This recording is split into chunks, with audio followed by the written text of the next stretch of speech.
Stories Lost is very happy to produce an episode about a case in Ukraine, and it is thanks to the archives of Igor Kalytyuk. Link in the description. So this is to the heroes. For us, this means a call for freedom and for the dignity of human life. The following encounter and ensuing investigation took place in western Ukraine, in Zhytomyr region, during the summer of 1990. At that time, the Soviet Union was still in existence, though many local institutions had begun to operate with a new degree of independence. Regional newspapers and radio stations were freer to report unusual events, and public interest in unidentified flying objects was high across the country. Sobolivka itself was a small rural settlement surrounded by farmland, forest, and berry fields. Most residents worked in the nearby collective farm or in seasonal agricultural jobs. Life followed a regular rhythm, marked by work in the gardens, the orchard, and the surrounding fields. It might sound calm and ordinary, but whatever sense of ease existed there, it would soon be overturned. Let's dive into this fascinating report.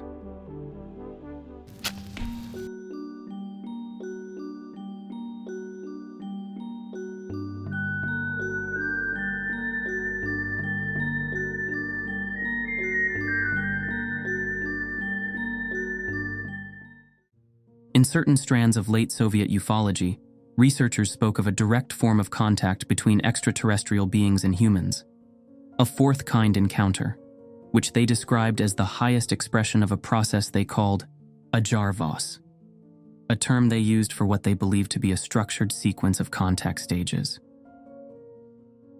Accounts of such encounters were said to occur in many parts of the world, and some were documented in Soviet ufological studies.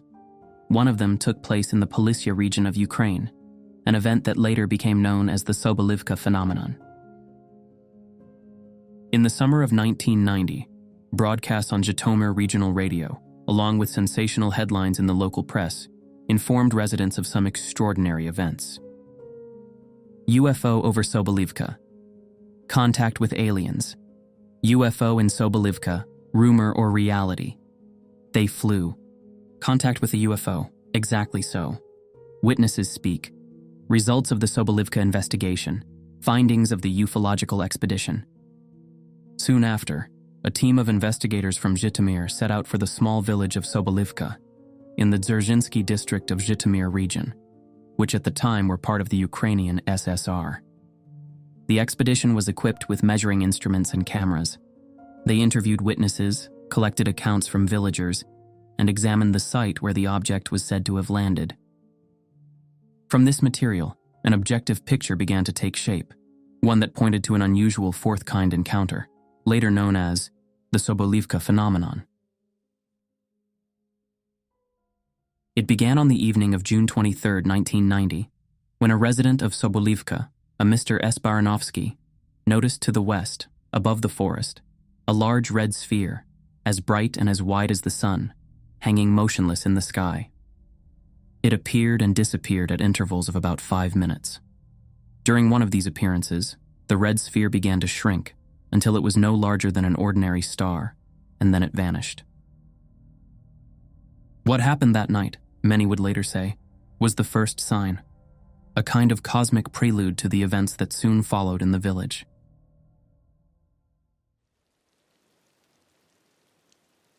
June 25, 1990, brought a heavy midday rain that settled the dust, washed the berries, and soaked the earth. That evening, the village gamekeeper, Mr. Kowalski, and his wife Olga went out after work to pick strawberries in their garden on Novaya Street, near the center of Sobolivka. Around 9 o'clock, they suddenly heard a short, high-pitched sound over the field. It did not seem to come from the sky but from somewhere close to the ground, as if gliding just above it. It reminded them of the tone of a radio being tuned or a brief call signal. They paused, lifted their heads, and listened, but the sound did not return. Olga suggested it was probably a bird by the collective farm pond, perhaps a hoopoe calling out its last high note. They went back to picking strawberries. About 10 or 12 minutes later, they heard the same sound again, passing low over the ground. They stopped working, straightened up, and looked around uneasily. But they saw nothing unusual, neither on the ground, nor in the air, nor in the sky. At the same time, on the evening of June 25th, 1990, around 9 o'clock, the Kowalski's daughter Zhana was playing with her neighbor and school friend Tanya Balashova. The two girls had built a small shelter for themselves on the slope of a hollow where a stream ran through thick bushes, just behind the collective farm orchard, about 300 meters from their homes. Suddenly, at exactly 9 o'clock, Tanya's wristwatch stopped. At that very moment, the girls heard a short sound and turned toward where it came from. What they saw left them speechless.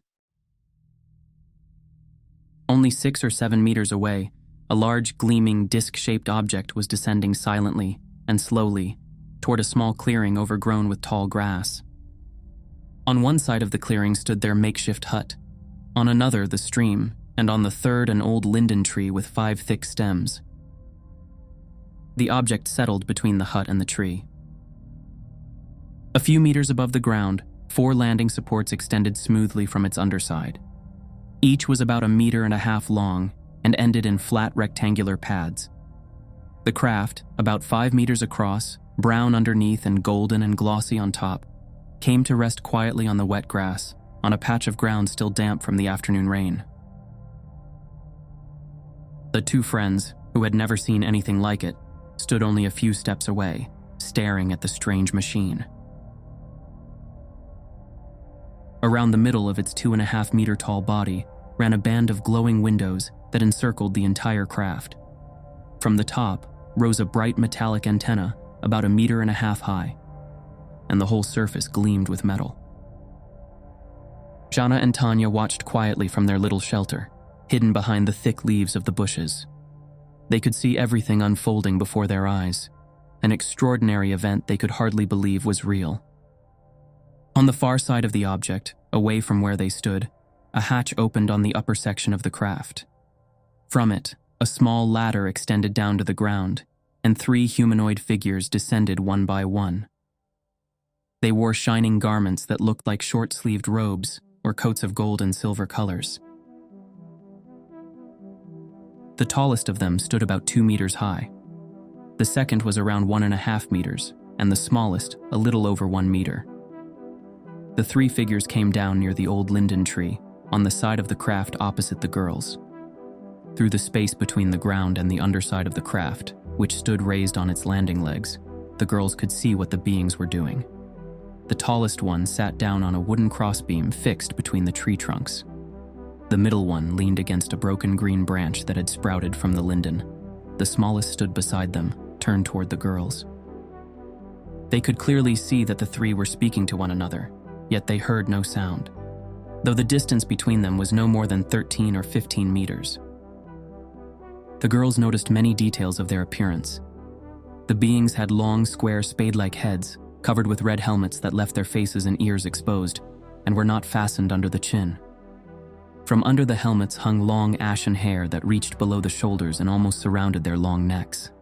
Their faces were dark, with an earthy tone. They had round eyes without eyebrows, wide and shining like those of a cat.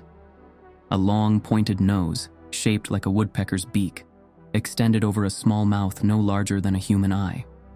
The mouth stood out sharply against a broad, square beard. Their ears were long and pressed close to the sides of their elongated heads. The beings each had 2 long, heavy arms that reached down to their knees. Their dark hands, visible beneath the short sleeves of their shining garments, had 5 fingers ending in long claw-like nails that resembled the feet of a bird. Their legs were long and stiff, ending in wide, square, webbed feet like those of a duck. Beneath the loose folds of their robes, the girls could see tall boots that reached to the groin, tight around the legs like a fisherman's waders.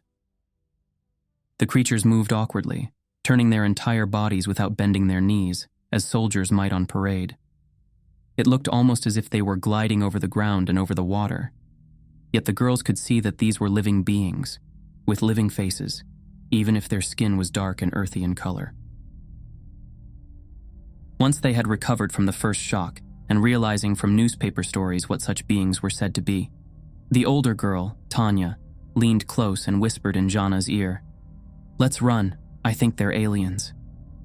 Frightened, Jana, hoping her friend was joking, whispered back, "Don't say that or I won't be able to sleep." Tanya tugged at Jana's sleeve, and the two terrified girls ran from the strange craft and its impossible visitors, straight through the stream and away from the place that had suddenly turned frightening. As they fled across the water, Jana stepped on a piece of slate. It broke with a loud crack, and at once all three of the beings turned and saw them. The creatures quickly moved around the craft, came closer, and fixed the girls with a piercing, hypnotic stare. Suddenly, it became difficult for Jana and Tanya to run. They felt sharp pricks like needles in their foreheads and temples, and their legs grew heavy, as if weighted down. It felt as though something were pulling them backward toward their shelter. Jana stumbled over a root in the stream and fell. Tanya lifted her and tried with all her strength to pull her along, but she too could barely move. The two stood frozen in place. They saw the beings closing in. The middle one moved across the stream to the right, not stepping into the water, but gliding just above it. The water below did not ripple or splash. The smallest moved to the left, his knees unbent, gliding in the same uncanny way. The tallest entered the shelter where the girls had been playing and had left their jackets. He bent down, hooked one of Jana's jackets with his long claw, lifted it, reached into the pocket with his other hand, and took out a handful of hazelnuts. He slipped them into his robe and dropped the jacket back on the ground. The two girls, standing motionless, saw everything clearly. Jana whispered softly to Tanya, "Look, he's checking our pockets." The tall being began showing the girls something that looked like paper money. With his other hand, he gestured for them to come closer, as if inviting them to approach. On his chest, the girls noticed a small round device, about 10 or 15 centimeters across. The being pressed a button on it, and at once the girls flinched as a loud, unnatural metallic voice came from the device. It spoke in a steady mechanical tone, clearly in Ukrainian.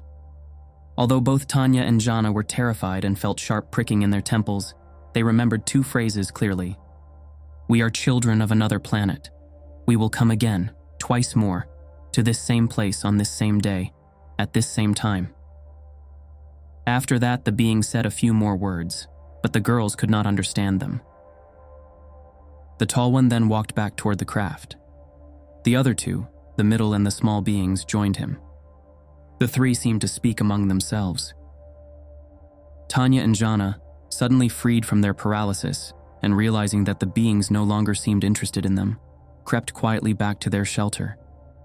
From there, hidden behind the thick green leaves, they continued to watch what was happening in the clearing between the hut and the craft.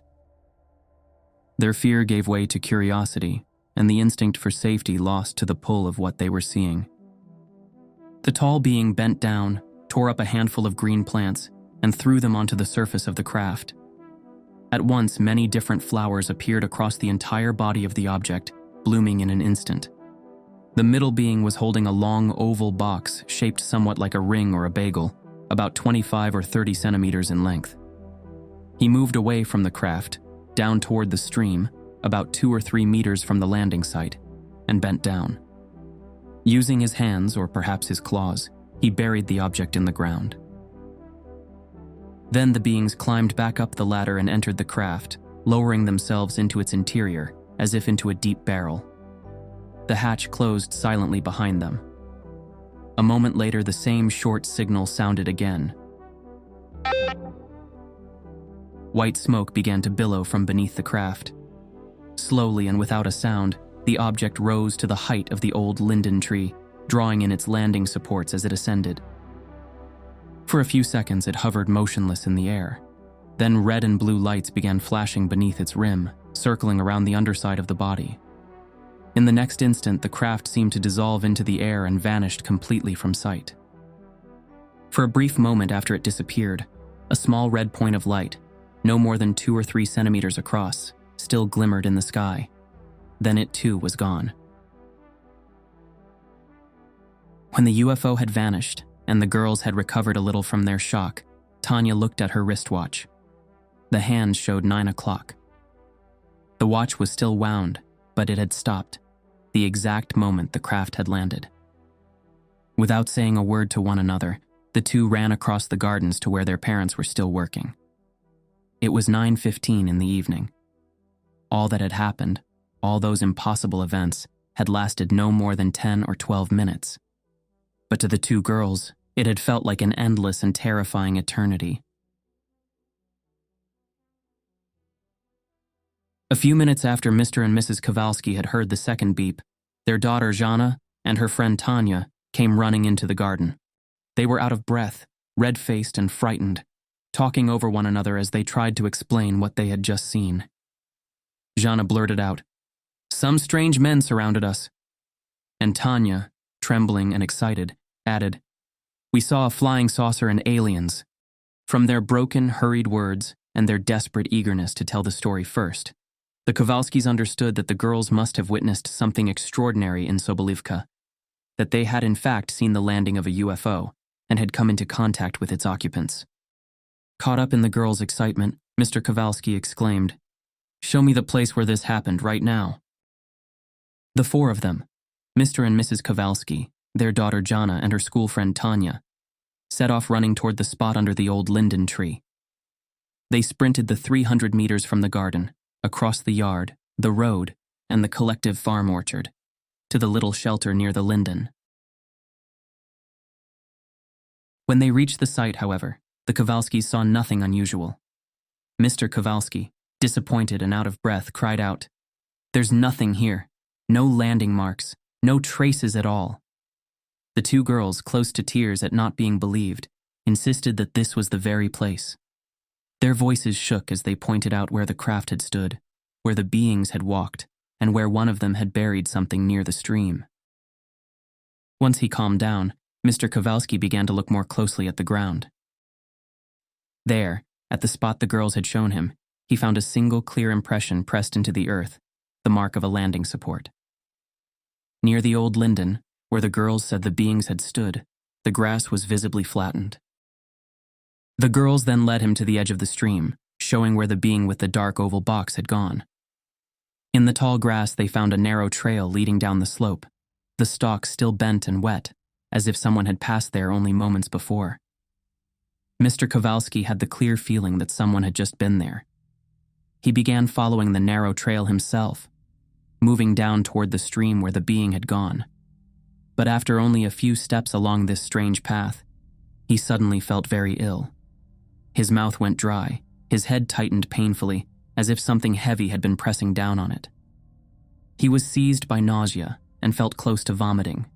His legs turned weak and unsteady, as if drained of strength, and the world seemed to sway before his eyes.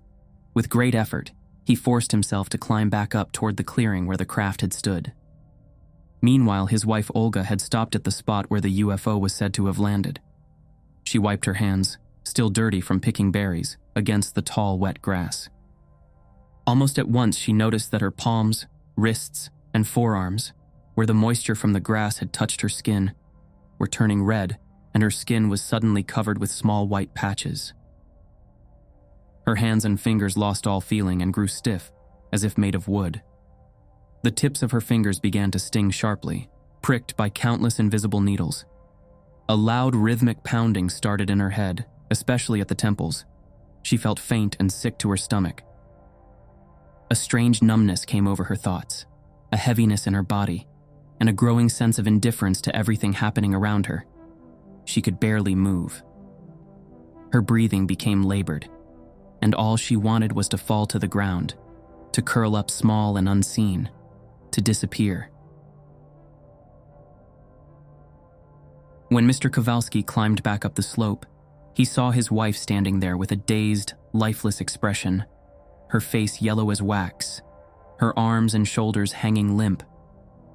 Their daughter and her friend stood by the entrance to their little shelter, watching in silent horror as their parents seemed trapped in a kind of trance. Terrified by what they were feeling and by what they could not explain, the Kowalskis quickly gathered the children and left the place under the old linden tree, which had become strange, cursed, and dangerous since the landing and departure of the UFO. That night, Olga Kowalska remained in poor condition. Only toward morning, on June 26th, did the feeling return to her fingers and palms. That same night, around midnight on June 25th, a resident of Sobolivka named Anya N. was walking home along the familiar path that ran behind the collective farm orchard. She had followed it for years, a shortcut from her house to the berry collection station in the center of the village. When she reached the wide old linden tree, she turned right, down toward the bushes near the stream, to relieve herself before heading home. But before she could even squat down, she suddenly felt an overwhelming pressure. Her head began pounding violently, and the bushes around her seemed to sink away, as if the ground itself were collapsing. In a rush of terror, she bolted from the bushes onto the path and ran all the way home, trembling and confused. She had no idea that only 2 hours earlier, at that very spot, the strange visitors had walked.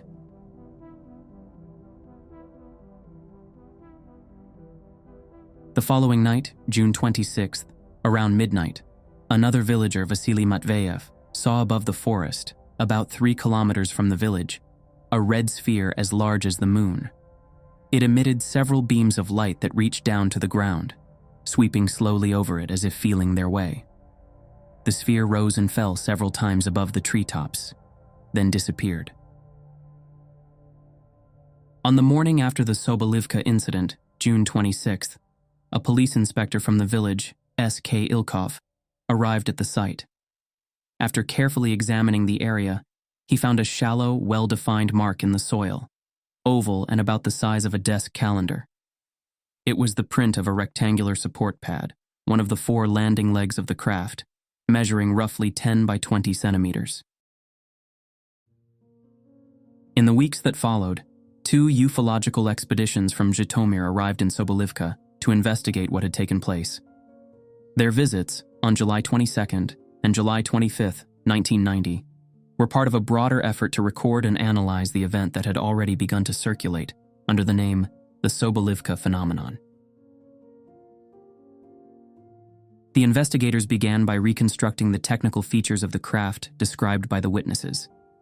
According to their findings, the object had been disc-shaped, about 5 meters across and 2.5 meters high, resting on 4 landing supports about 1.5 meters long with rectangular pads roughly 10 by 20 centimeters. Its surface appeared metallic, brown underneath, and golden and glossy on top, with a ring of small illuminated windows and an antenna that rose about 1.5 meters above the body. The landing and takeoff were silent, accompanied only by the brief tone, the same sharp, heard by the witnesses. The craft was said to have hovered for a moment before vanishing, red and blue lights flickering beneath its rim. The entire encounter, from descent to disappearance, had lasted no more than 12 minutes. The expedition also recorded the witnesses' descriptions of the beings themselves.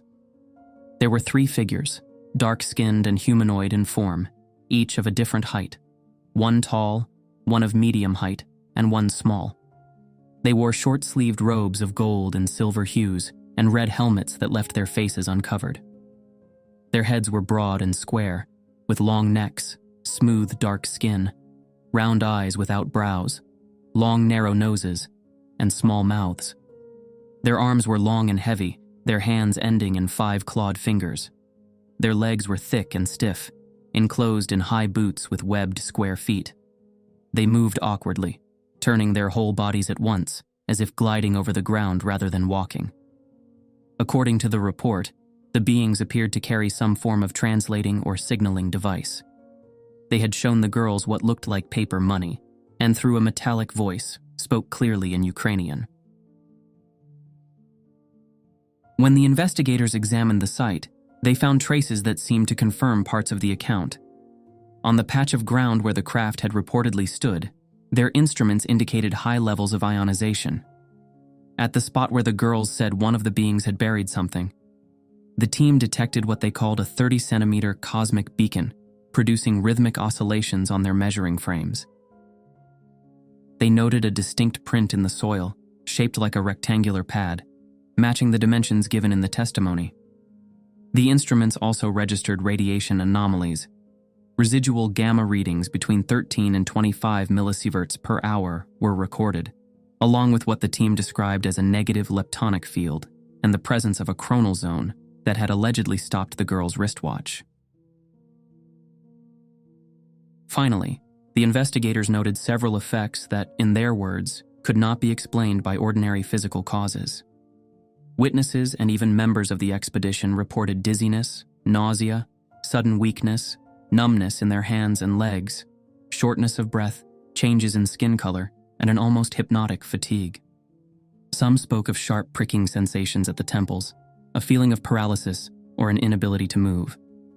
Others experienced an overpowering drowsiness, confusion, or an apathy that made it hard to think or speak. To the investigators, these disturbances were signs that whatever had taken place in Sobolivka was not only visible, but left a measurable mark, both in the environment and in the human body. The investigators returned once more to the site in late July, determined to assemble all available data into a coherent account. After weeks of interviews, measurements, and cross-checking of testimonies, they reached several conclusions. They confirmed that the phenomenon had affected not only people, but also the surrounding environment and their instruments. The descriptions of the landing, takeoff, and disappearance of the craft followed what they considered a classic pattern, consistent with other reports in the ufological literature. The detailed accounts of the three dark humanoid figures matched what was described as a black life form, a category that investigators already worked with in other cases. The team found that the timing of the acoustic signal, the short beep heard during the sighting, had been reported independently by several witnesses in different parts of the village. Their statements were recorded a month apart, yet remained consistent in every essential detail. The two girls, who had been at the center of the encounter, were described as being in a natural and coherent mental state.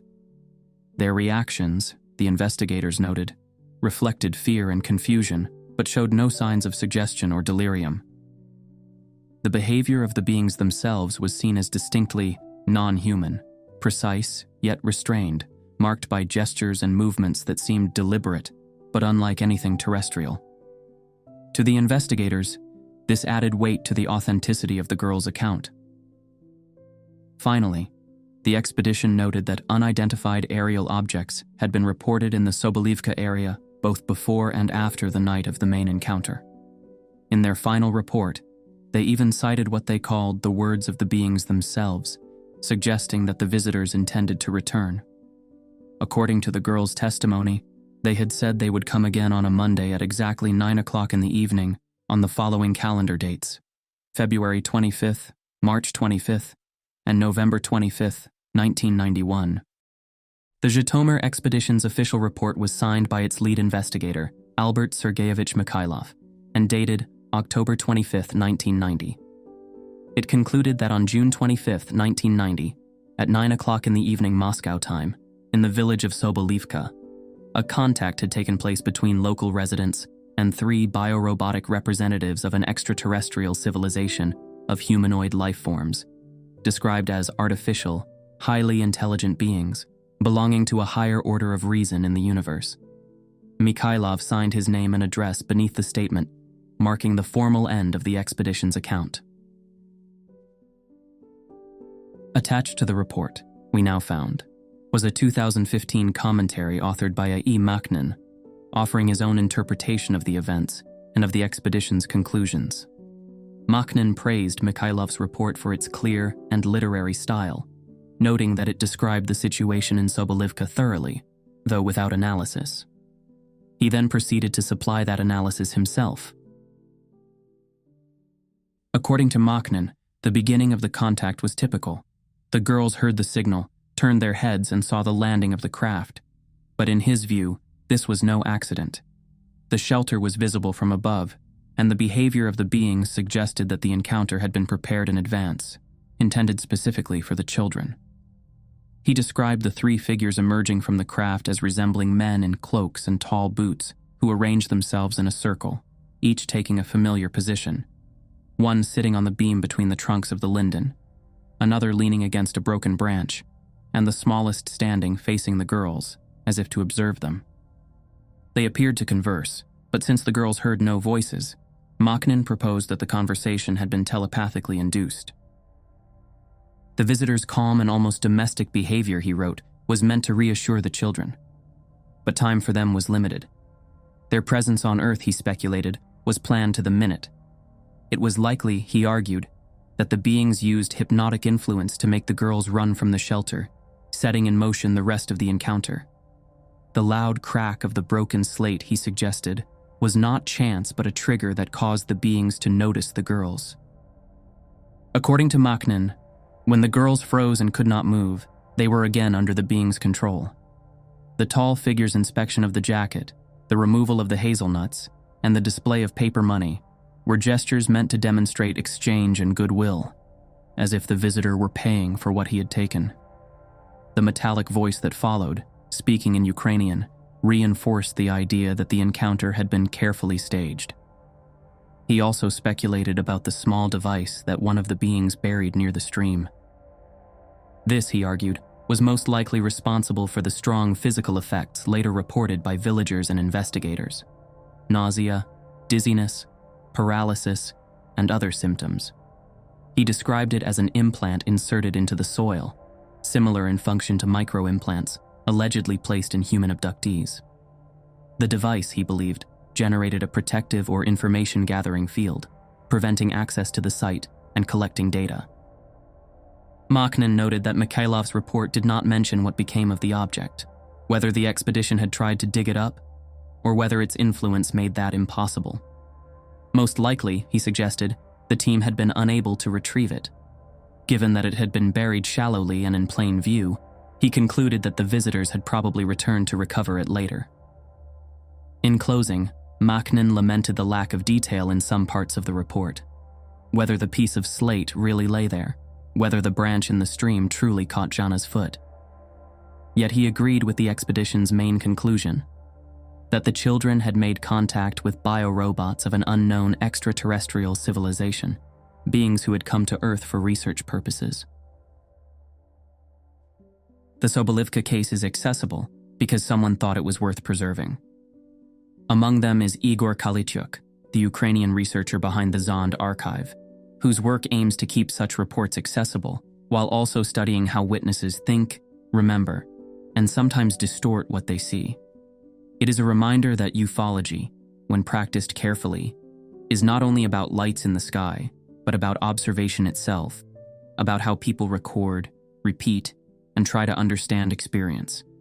Between evidence and experience, between the people affected and those who investigate, the ones who crop, sort, and sift through fragments, there lies a truth that is not easily captured.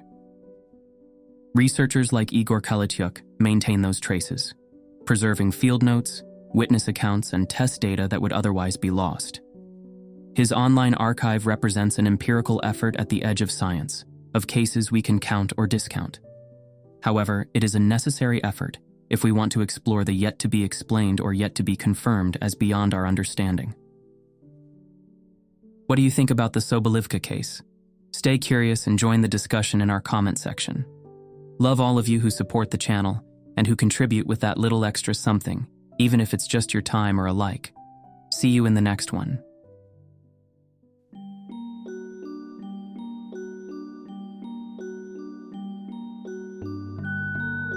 Thanks for the coffee and supers. And thanks to our members and Patreons. See you next week.